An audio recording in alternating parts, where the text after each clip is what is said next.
Hi everyone, I assume all of you might have heard Azaria Chamberlain's case, which is also known as the Dingo Ate My Baby case. This is so dramatic that some people even compare it to O.J. Simpson's case. It's well known not only because strange things and not different narratives, but also because the role the media had played in this case. But for those who are not familiar with this, let me just briefly talk about it. It all began in 1980 when the couple Michael and Lindy went to Uluru with their two sons and newborn daughter Azaria Chamberlain. One night, Lindy put Azaria into the tent before she went to barbecue. After that, she heard babies crying and went to see her, but she did not find the baby and she saw a dingo in the dark. Then the most famous line came out, oh my god, dingo stole my baby." People believed at that time dingo is a shy and timid dog-like animal, so they are a bit suspicious of Lindy's narrative. Few days later, when Azaria's clothes were found, Lindy's reaction turned the public totally against her. There's a clip of it. And when Azaria's clothing was found a week later, almost intact, Lindy's reaction did more than raise questions. Were you surprised Azaria's clothing was found hardly torn? No, not really. Not having watched wild dingoes feed on cattle and things like that. They use their feet like hands and pull back the skin as they go, and they'll just peel it like an orange. Then she had her first inquest in February 20th, 1981. The conclusion was that no members of Chamberlain family are responsible for Azaria's case. It seems justice had delivered. But media started to analyze every single thing that she does. For example, the way she dressed and her makeup. Media even said that the whole thing was a religious sacrifice ritual because Lindy and her husband were members of Seventh-day Adventist, which media didn't like very much.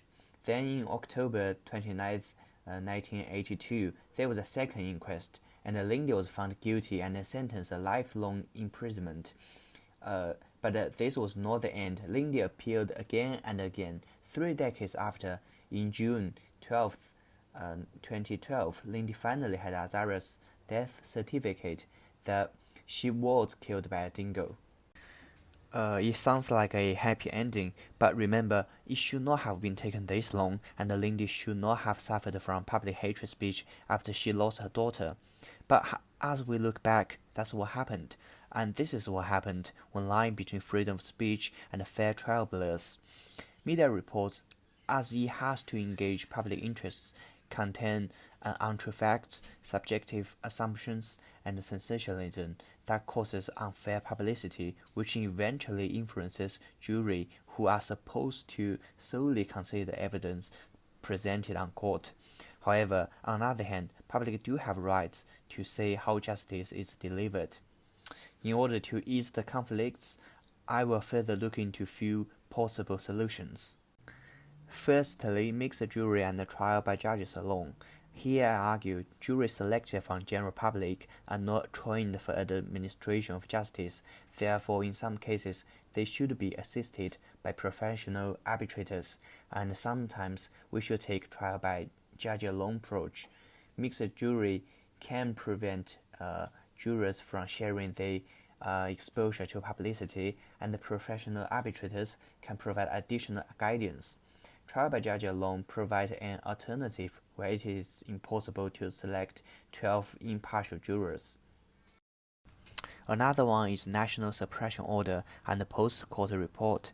Suppression order is not new in Australia. The Standing Committee of Attorneys General released the court suppression and non-publication order bills in 2010. This could avoid public prejudice but goes against open justice principle.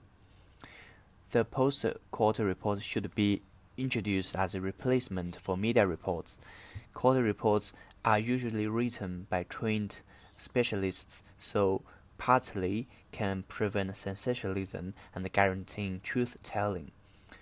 As the report will be released after trial, there will be less priori perceptions among potential jurors. Moreover, the court reports facilitate open justice. Public can access cases and possibly hold judges accountable for the court mistakes. Lastly, education of open ethics. Open ethics is a form of ethics discourse where the guidelines are intended for a larger group of people. There should be open ethics for everyone, since we do not only read media reports but also retweet and spread prejudice. Therefore, we should encourage an open ethical norms of truth-telling and respect for fair trial and human dignity. Such open ethics should be introduced through education and supported by Internet real-name system, and there will be less discourse and public interests before a verdict is made, when public is well educated with such open ethics. Those are my references. Thanks for watching.